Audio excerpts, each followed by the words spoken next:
everybody, welcome to this exciting episode of Bob the Sign Man. Today we are going to fix stupid. Let me explain what I'm telling you. We've all seen these. No parking anytime. Simple, right? You can't park at any time. You will get a ticket. So a lot of times you're driving along, all of a sudden you see a no parking sign. No parking, no parking. You see the sign.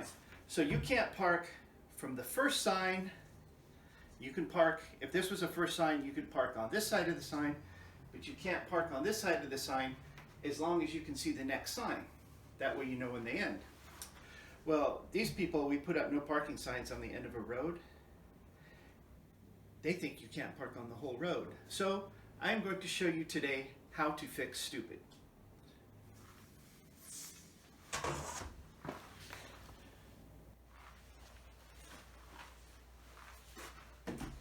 Okay, here's my plan on fixing stupid. So what I'm going to do is I take my no parking sign and I'm going to add a little supplement to the bottom of it that's going to say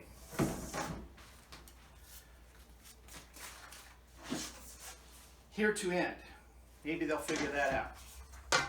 So what I'll do is I have my little, this sign is 12 by 18. This is pretty much a standard size for no parking. New parking sign, and I'm going to add a little 5 by 12 at the bottom of it so it'll stay kind of consistent. So it's a small piece, and I usually have scraps available in my little scrap bin. And here we go. That's about the right size.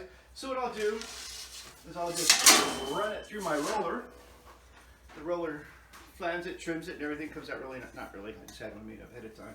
So what I'll do now is make sure your materials match. This is diamond grade, this is diamond grade. If you're using HIP, use HIP. Make it match, make it look right. Don't make it look like an afterthought. Make it look like you always planned on what you were doing. So I'm going to add this little sign to it. I've already got these cut out. Transfer tape applied. It says here to end. Like I said, a lot of my signs I don't use the Raptor Tack, but this one I do because it's such a small sign and it's hard to run through my roller. I won't always get it maybe line up. This I'm just gonna. These got 1/4 inch. Borders around it. So what I'm going to do, see what that Rapid Tack allows you to do is move the sign around a little bit and get it right where you want it. And if if you're off a little bit, you can always just move it, reapply it. That looks pretty good right there. And then what you always do, squeegee the liquid out. I'm not trying to endorse any products or anything here, but I do like this product. It's called Rapid Tack. It's a cleaner and it's an application fluid. You can look it up at Rapid Tack, RAPID tack.com. Find out where you can buy it from. I'm going to run this through the roller real quick.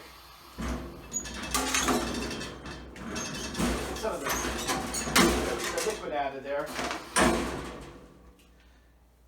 And then my sign should just, the transfer tape should just peel right off of it.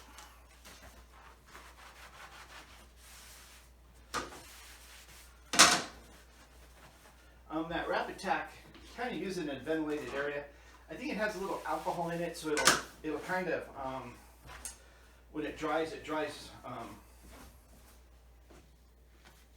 all the liquid will evaporate, so it won't trap any liquid under your sign. So here's my plan on fixing stupid.